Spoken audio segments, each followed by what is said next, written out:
یہ کہانی ہے ایک ایسی بیوی کی جو بولتی کم تھی مگر سب کچھ چپ چاپ سہتی تھی۔ ماریا کی شادی حامد سے بڑی امیدوں کے ساتھ ہوئی تھی۔ نکاح کے دن اس نے سوچا تھا اب ایک نیا گھر ہوگا، نئی زندگی اور محبت سے بھرا رشتہ۔ لیکن شادی کے کچھ ہی مہینوں بعد روزگار کے لیے حامد پردیس چلا گیا۔ جاتے وقت اس نے کہا تھا بس کچھ سال کی بات ہے، پھر ہم خوشحال زندگی جئیں گے۔ ماریا نے مسکرا کر سر جھکا دیا کیونکہ اس کے لیے شوہر کی خوشی ہی اس کی خوشی تھی۔ لیکن حامد کے جاتے ہی گھر کا ماحول بدل گیا۔ ہر دن ساس اس کے کام میں کمی نکالتی۔ تمہیں گھر سنبھالنا نہیں آتا، تم خرچ بہت کرتی ہو، میرے بیٹے کی کمائی برباد کر رہی ہو۔ اور دھیرے دھیرے یہ شکایت فون کے ذریعے حامد تک پہنچنے لگی۔ پردیس میں بیٹھا حامد اپنے ماں کی باتوں پر یقین کرتا گیا۔ اس نے کبھی ماریا سے سچ پوچھنے کی کوشش ہی نہیں کی۔ ادھر ماریا صبح سے رات تک گھر کا سارا کام کرتی، اس کی سیوا کرتی اور رات کو چپ چاپ اللہ سے دعا کرتی، یا اللہ میرے شوہر کے دل میں میرے لیے محبت اور یقین پیدا کر دے۔ وقت گزرتا گیا، 1 سال، 2 سال، 3 سال۔ ماریا ماں بن چکی تھی لیکن حالات وہی تھے۔ اپنے بچوں کے لیے نئے کپڑے خریدنے کی بجائے وہ پرانے کپڑے سل کر ٹھیک کر دیتی تھی۔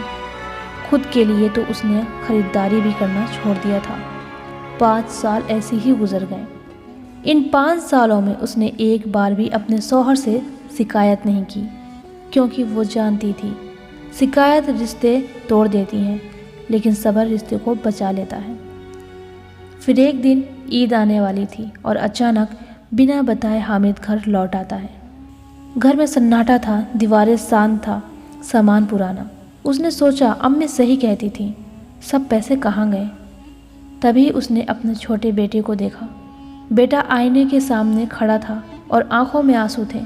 وہ دھیرے سے بولا، امی کیا اس بار بھی میں پرانے کپڑے پہنوں گا؟ سب بچے نئے کپڑے پہنتے ہیں، میرے ابو کب آئیں گے؟ یہ سن کر حامد کے قدم وہیں رک گئے۔ اس کی نظر ماریا پر پڑی۔ وہ خود بھی پرانے کپڑے سلے ہوئے کپڑوں میں تھی۔ کمرے کے کونے میں ایک چھوٹا سا ڈبہ رکھا تھا جس میں حامد کے بھیجے پیسوں کی بچت تھی۔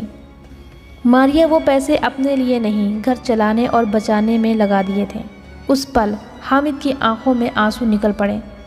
اسے سمجھ آ گیا جسے وہ خرچیلی سمجھ رہا تھا وہ تو خود ضرورتیں برداشت کر رہی تھی۔ جس پر اس نے شک کیا وہ تو اس کے لیے ہر دن دعا کر رہی تھی۔ اس دن حامد کو احساس ہوا سب سے بڑا ظلم ہاتھ اٹھانا نہیں بلکہ بنا سچائی جانے شک کرنا ہے، اور اس سے بڑی نعمت پیسہ نہیں بلکہ بھروسہ اور محبت ہے۔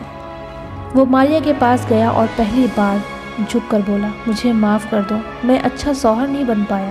ماریا کی آنکھوں میں آنسو تھے لیکن دل میں شکایت نہیں۔ گھر میں صرف نئے کپڑے نہیں بلکہ نئے رشتے بھی واپس ہوئے۔